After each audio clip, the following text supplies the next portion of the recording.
السلام علیکم ورحمۃ اللہ وبرکاتہ۔ میرے بچوں کیسے ہیں آپ؟ اللہ سبحانہ و تعالیٰ سے بہت ساری دعائیں ہیں، میرے دل سے سچی دعائیں کہ اللہ سبحانہ و تعالیٰ آپ کو دنیا میں آسان زندگی دے اور آپ کو اس دنیا میں بھی عزت دے، آخرت میں بھی عزت دے، نیکیاں کرنے کی توفیق دے اور آپ کو بہت مضبوط ایمان دے، آمین۔ رب اشرح لی صدری ویسر لی امری واحلل عقدۃ من لسانی یفقہوا قولی ربنا زدنا علما، آمین۔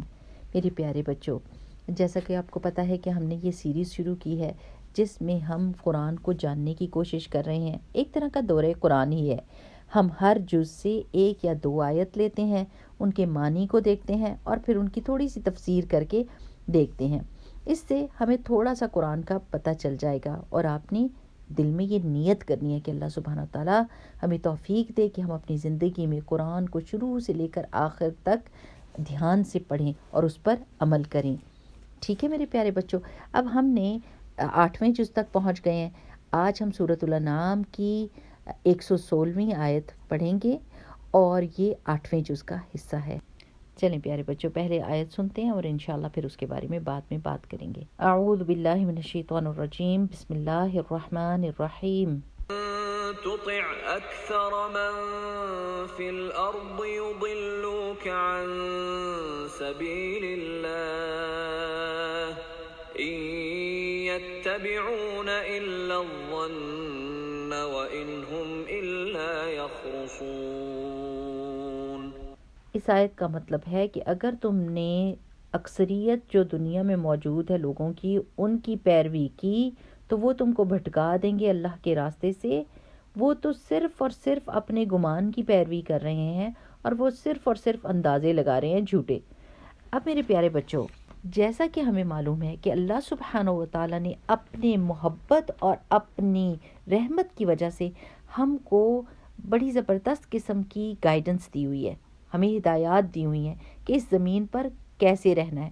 آپ کو پتہ ہے نا کہ اس زمین کے اوپر ہم نے بہت تھوڑا عرصہ رہنا ہے اور پھر ہم نے اپنی جنت میں جانا ہے جہاں پر کوئی دکھ اور تکلیف، کوئی پریشانی، کوئی ہوم ورک، کوئی کام، کوئی ذمہ داری نہیں ہوگی، وہاں بس خوشیاں ہی خوشیاں ہوں گی اور انجوائمنٹ ہوگی۔ تو اس کو پانے کے لیے ہمیں کیا کرنا پڑے گا؟ اس دنیا میں اللہ سبحانہ و تعالیٰ کی تھوڑی سی ہدایات ماننی پڑیں گی۔ اور وہ ہدایات کیوں ہے؟ تاکہ اللہ تعالیٰ ہمیں مشکل سے، پریشانی سے بچائے، ہم غلطیاں نہ کریں۔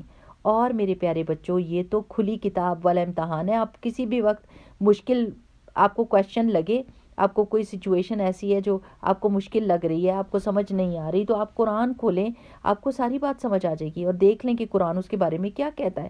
اور یا پھر رسول اللہ صلی اللہ علیہ وسلم کی حدیث، انہوں نے اپنے عمل سے ہم کو یہ بتایا تھا کہ کس طریقے سے ہر چیز کرنی ہے، یعنی اٹھنا بیٹھنا، کھانا پینا، ہنسنا مسکرانا، لوگوں سے بات چیت کرنا، کیسے لوگوں کے ساتھ ایمانداری کرنا ہے، سچ کیسے بولنا ہے۔ یعنی سیرت سیکھنے سے ہماری زندگی میں حکمت آ جاتی ہے اور ہمیں معاملات کو آسانی سے ہینڈل کرنا آ جاتا ہے اور ہماری زندگی آسان ہو جاتی ہے۔ تو اللہ سبحانہ تعالیٰ یہ کہہ رہے ہیں کہ لوگوں کی بات ماننے کی بجائے، کیونکہ لوگ تو مختلف کام کریں، آپ صرف اللہ سبحانہ تعالیٰ کی ہدایات پر عمل کریں تاکہ آپ سیدھے راستے پر رہیں۔ اگر آپ نے اللہ تعالیٰ کی بات کو چھوڑ کر لوگوں کی باتیں سننا شروع کر دی تو وہ آپ کو اللہ کے راستے سے بھٹکا دیں گے۔ میرے پیارے بچوں، آج کل ہم بہت ہی عجیب و غریب قسم کے دور میں رہ رہے ہیں جس میں میڈیا بہت زیادہ سٹرونگ ہے اور یہ ہمیں صرف یہی نہیں کہ عجیب و غریب آئیڈیاز دیتا ہے کہ جو ہم نے کبھی پہلے سنے نہیں، بلکہ ایک طرح سے بلی کرتا ہے ہمیں، زبردستی وہ کام کرنے کے لیے کہتا ہے جو ہم نہیں کرنا چاہتے، جو ہمارے لیے اچھے نہیں ہیں، اور ہمیں حکم دیتا ہے کہ ہم اسی چیز کو فالو کریں جو وہ ہم کو دکھا رہے ہیں۔ کپڑے کیسے پہننے ہیں، بات کیسے کرنی ہے، کھانا کیسے کھانا ہے، تصویریں کیسے کھینچنی ہیں۔ اور جو میڈیا کو فالو نہیں کرے گا تو اس کو کینسل ہونے کا ڈر ہوتا ہے کہ کہیں میڈیا پر مجھے کینسل کر دیا جائے گا، میری تعریف نہیں ہوگی، کوئی مجھے فالو نہیں کرے گا، کوئی مجھے اپریشیٹ نہیں کرے گا۔ حالانکہ ہم نے تو اللہ پلیزر بننا ہے نا، اللہ کو خوش کرنا ہے کہ ہم لوگوں کو خوش کرنے کے لیے پیدا ہوئے ہیں۔ اب دیکھیے، جیسے اس وقت لوگوں میں جھوٹ بولنے کی عادت کتنی عام ہو گئی ہے۔ سارے لوگ جھوٹ والے گیمز کھیلتے ہیں جس میں جھوٹ بولنا پڑتا ہے۔ آپ نے دیکھا ہوگا پرینکس لوگ کتنے کرتے ہیں اور پرینک میں سارے کا سارا جھوٹ ہوتا ہے، اور جب ان سے کہا جاتا ہے کہ آپ جھوٹ بول رہے ہو تو کہتے ہیں پرینکس تو بالکل ہارملیس ہے، اس میں تو کوئی کسی کو نقصان نہیں پہنچتا، حالانکہ بہت بڑا نقصان ہے۔ سب سے پہلے تو اس بندے کو جو پرینک کرتا ہے، کیونکہ کوئی بھی اس کو یقین نہیں کرتا اور اس کی عزت نہیں کرتا، اور جب وہ سچ بھی بول رہا ہوتا ہے تو لوگ اس پر شک کرتے ہیں کہ وہ جھوٹ بول رہا ہے۔ کتنی بری بات ہے کہ اگر کوئی جھوٹ کے لیے مشہور ہو جائے، اور یہ کتنی بری عادت ہے جھوٹ بولنا، اللہ تعالیٰ کو نہیں اچھی لگتی۔ پھر اللہ سبحانہ و تعالیٰ نے ہمیں حکم دیا ہے کہ ہم ایسے کپڑے پہنیں کہ جو صاف ستھرے ہوں، جو ہمارے جسم کو ڈھانپنے والے ہوں، ڈھکنے والے ہوں، اور ہمیں چھوٹے، اپنے جسم سے چھوٹے یا بہت تنگ جو ہمارے جسموں کے ساتھ چپکے ہوئے ہوں، یا جن میں سے جسم نظر آ رہا ہو، وہ والے کپڑے پہننے سے منع کیا گیا ہے۔ لیکن آپ دیکھیے کہ بہت ساری میڈیا پر، فیس بک پر، انسٹاگرام کے اوپر، مختلف میڈیا کے فورمز کے اوپر کیسے کپڑے پہن کر دکھائے جاتے ہیں۔ آج کل ایک اور ٹرینڈ کیا ہے کہ رپڈ کلوتھس پہننا، رپڈ جینز پہننا، اور اس کے لیے ہزاروں روپے خرچ کرنا، اور وہ پہن کے، وہ کپڑے پہننے کے قابل ہیں، پھٹے ہوئے کپڑے۔ رسول اللہ صلی اللہ علیہ وسلم کے کپڑا اگر کوئی کہیں سے پھٹ جاتا تھا تو وہ اس کے اوپر پیچ لگا کر اس کو سی دیتے تھے تاکہ کپڑا اچھا لگے، پھٹا ہوا نہ ہو۔ اور ہمیں یہ حکم دیا گیا، اور ہم پیسے دے کر پھٹے ہوئے کپڑے پہن رہے ہیں۔ فیشن انڈسٹری ہمیں بیوقوف بنا رہی ہے اور ہمارے پیسے لوٹ رہی ہے، اور ہم ان کو پیسے دینے کے لیے تیار ہیں۔ ہمارا اپنا دماغ نہیں ہے، ہم خود سوچ نہیں سکتے کہ کیا چیز اچھی لگتی ہے اور کیا چیز بری لگتی ہے۔ اب دوسری چیز اور دیکھنے کی ہے کہ اگر ہم لوگوں کی باتیں ماننے لگ جائیں گے نا تو ہم عجیب و غریب کام کریں گے جو ہمیں اچھے بھی نہیں لگتے، سوٹ بھی نہیں کرتے۔ بری اور گندی لینگویج، ریپرز اور گانے والے اور مووی سٹارز اور یہ جو ڈیلی شوز ہوتے ہیں ان میں کتنی گندی لینگویج استعمال کرتے، کتنی گندی زبان ہوتی ہے، اور ہم کول دکھنے کے لیے ان کی جیسی زبان بولنے کی کوشش کرتے ہیں، حالانکہ ہم فول دکھ رہے ہوتے ہیں۔ کیا ہمیں یہ نہیں معلوم کہ اللہ سبحانہ و تعالیٰ ہر چیز کو سن رہا ہے؟ اگر ہماری امی کو پتہ چل جائے کبھی کہ کوئی گندا لفظ بولا ہے تو ہمیں کتنی شرمندگی ہوتی کہ ہائے اللہ، امی نے سن لیا ہے، اور یہ نہیں سوچتے کہ اللہ سبحانہ و تعالیٰ سے کتنی شرم آنی چاہیے۔ اللہ تعالیٰ نے ہمیں بتایا ہے کہ ہمارے ساتھ 2 فرشتے ہیں جو ہر لفظ جو ہمارے منہ سے نکل رہا ہے وہ لکھ رہے ہیں ہماری بک آف ڈیڈز میں، اور قیامت کے دن کتنی شرمندگی ہو اگر ہمارے نامہ اعمال میں وہ لفظ لکھے ہوں جو بہت ہی گندے اور فحش ہوں۔ اللہ سبحانہ و تعالیٰ ہم کو محفوظ رکھے۔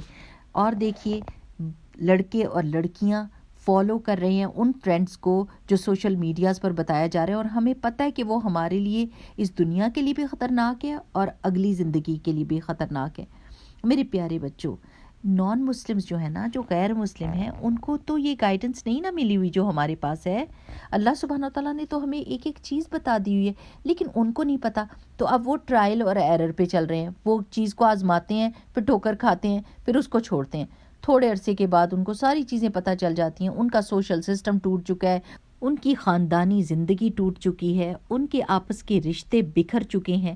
اور آپ نے کبھی کسی گاڑی کے پیچھے دیکھا ہوگا، don't follow me I am last two, کہ مجھے میرا پیچھا نہ کرنا، میں بھی گما ہوا ہوں۔ تو ہم کہتے ہیں کہ چلو تم گمے ہو تو ہم بھی تمہارے پیچھے گمیں۔ ایسا تو نہیں ہو سکتا نا، کتنا ہمارا پیسہ، کتنا وقت ضائع ہوگا۔ تو ان لوگوں کا تو پیسہ بھی ضائع ہو رہا ہے، وقت بھی ضائع ہو رہا ہے، اعمال بھی ضائع ہو رہے ہیں۔ تو ہم نے ان کو تو فالو نہیں کرنا، بلکہ ہم نے تو ان کو بھی گائیڈ کرنا ہے، ان کو بھی بتانا ہے کہ بھائی یہ ہدایت تو تمہارے لیے بھی ہے۔ دیکھیں میرے پیارے بچوں، فیلیئرز کو فالو کرنے کا نتیجہ کیا ہوگا؟ بندہ فیل ہی ہوگا نا۔ تو ہم نے تو ان کو راہ دکھانی ہے اور اپنے دل کو بھی سیدھے راستے پر ڈالنا ہے، اور وہ کیسے؟ دعا مانگ کے۔ چلیں ایک دعا سیکھ لیتے ہیں جس کی وجہ سے ہمارا دل ہدایت پا جائے، آمین۔ اور وہ کیا ہے؟ اللہم اہد قلبی وسدد لسانی واسلل سخیمۃ قلبی۔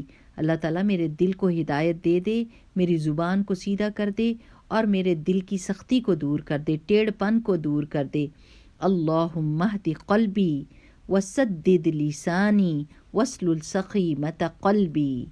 اللہم اہد قلبی وسدد لسانی واسلل سخیمۃ قلبی، آمین یا رب العالمین۔ سبحانک اللہم و بحمدک، نشہد ان لا الہ الا انت، نستغفرک و نتوب الیک۔ السلام علیکم ورحمۃ اللہ وبرکاتہ۔